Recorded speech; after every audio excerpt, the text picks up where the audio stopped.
The magician takes a deck of cards and he displays them to the spectator, showing that they are all genuinely mixed up.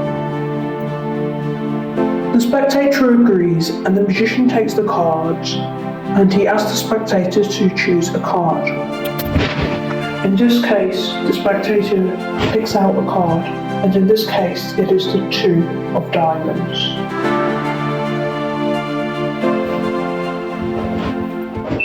The spectator does not want to change his mind, and so the card is placed to one side, and the magician asks the spectator to remember the card and keep it in their mind.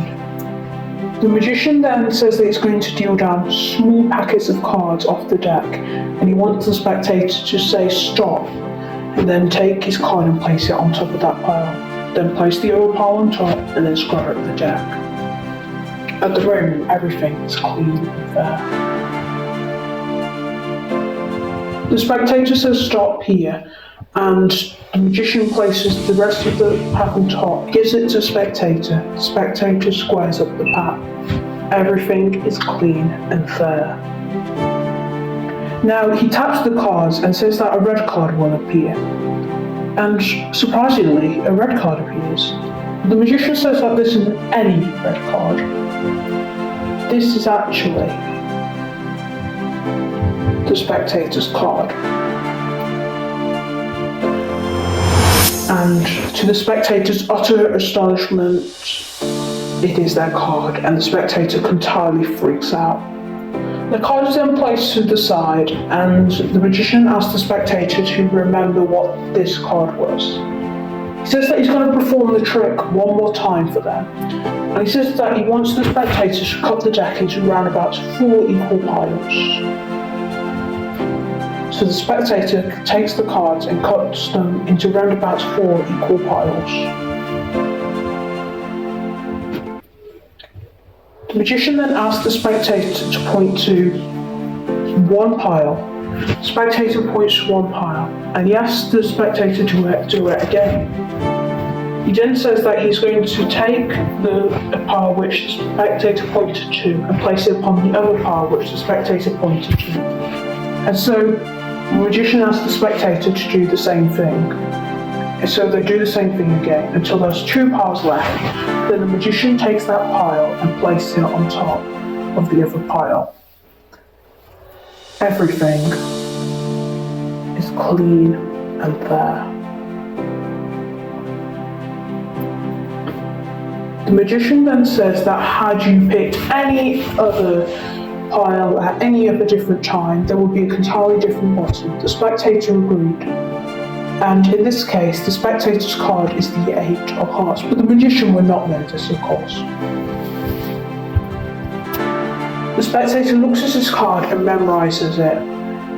And then the magician hands the card to the spectator and asks the spectator to place the card into the pile. The magician takes the card and places it into the pile, but first mixing the pile, just to make sure there were no funny moves going on. So once the pile had been mixed and been given a few cuts, the spectator decided to take his card and place it somewhere in the deck. The magician said that everything is clean and fair because you're placing it into the deck, you're doing all of this. My hands aren't even touching it. The spectator agrees.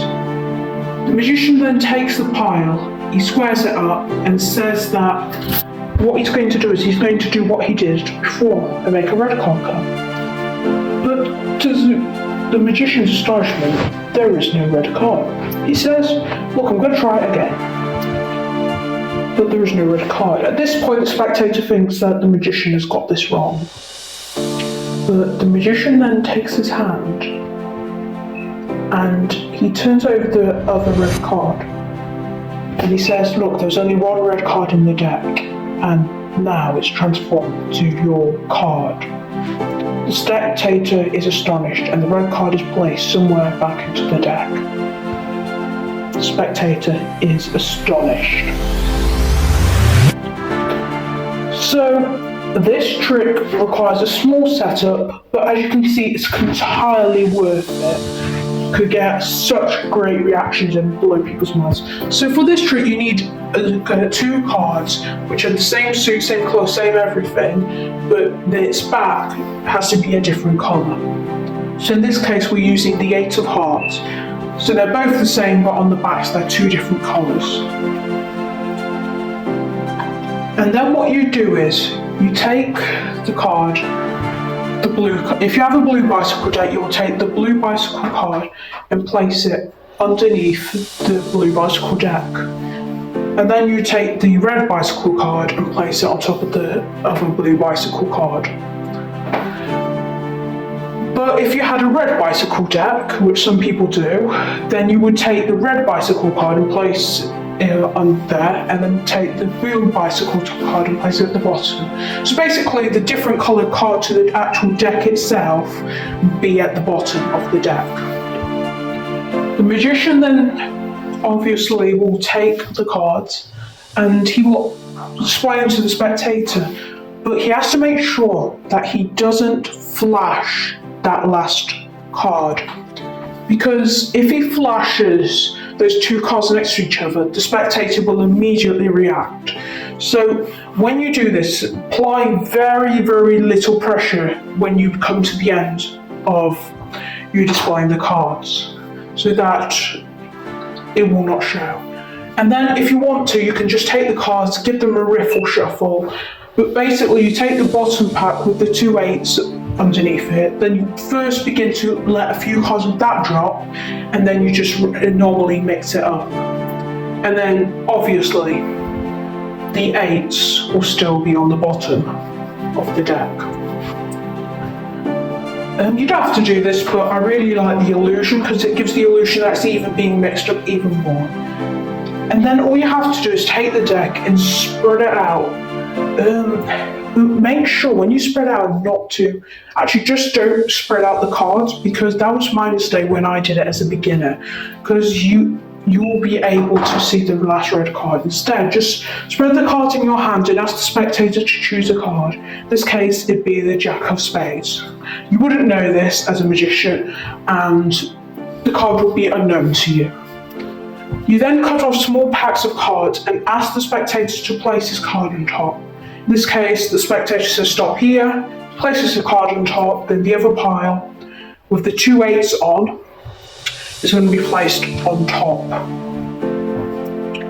But make sure you don't flash the two 8s again when you place it on top. Then ask the spectator to square up the pack, and then say that you're going to spread through the card, and everything is clean and fair at this moment. You can say, and just say you're going to spread through the card like I just said, and a red card's going to come.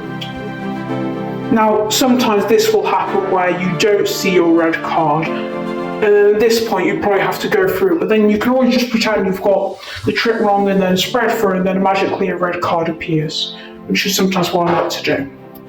Then this is vitally important. You take the card, the red card, and you cut it with the cards which are underneath it. And then you take the other pile, the top pile which was, and place it underneath. So now you have an 8 on top, which is the different coloured 8, and you have an 8 on the bottom. Then what you do is, you simply say that you're going to show the spectator, let's say, the card. How do you do that? Well, what you do is you simply do a double lift. Now, I did a classic double lift in the video, but you can just do this simple double lift here. So all you do is riffle up the back with your thumb, unknown to the spectator. You've got a grip under the first two cards and then flip it over. But then there's sometimes that mistake, which is why I like to do a classic double lift, because you can try and turn over the card, and it happens to be you've lifted up 4 or 3 cards by mistake, like this scenario. That's why I usually like to do a classic. If you're a beginner, if you just keep practicing, you'll do really good at this. And me as an advanced magician, I can do this, but I like to get down to your level in the sense of showing you and helping you understand. So Then what you do is you simply just turn it over. You say, look, this is your card. At this point, the spectator will entirely freak out. You turn the cards over as one again, and then you take the card and place it down, making sure, which is the 8 of hearts, making sure the spectator does not see that's the 8 of hearts. Say that you're going to perform this trick again. Now, there's the 8 of hearts still at the bottom. And now you're saying to the spectator to cut it into 3 or 4 piles, around about equal.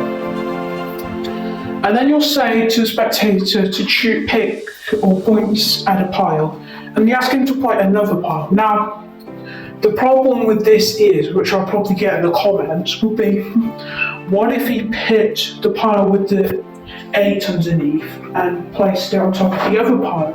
Well, it's simple. You don't let him place it on top. Instead, you ask him to point to 2 piles. You take the pile. If he points to the pile with the 8 underneath, simply take that pile, place it on top. You take the other pile. When there's 2 piles left, you take the other pile and place it on top. So there's still the 8 on top. All you have to do is say to the spectator that had you entirely put it in any different order, there would be a different number at the bottom. The spectator would agree. In this case, it's the 8 of hearts. You would say to the spectator. Then you show through the card, you just bluff that there's going to be a red card, but we all know there isn't going to be a red card. You say, look, there's only one red card in the deck. You turn it over. And the spectator completely is mind blown. Now that is an amazing trick you can pull off anywhere. As usual, if you like this, please like, subscribe, and share my channel.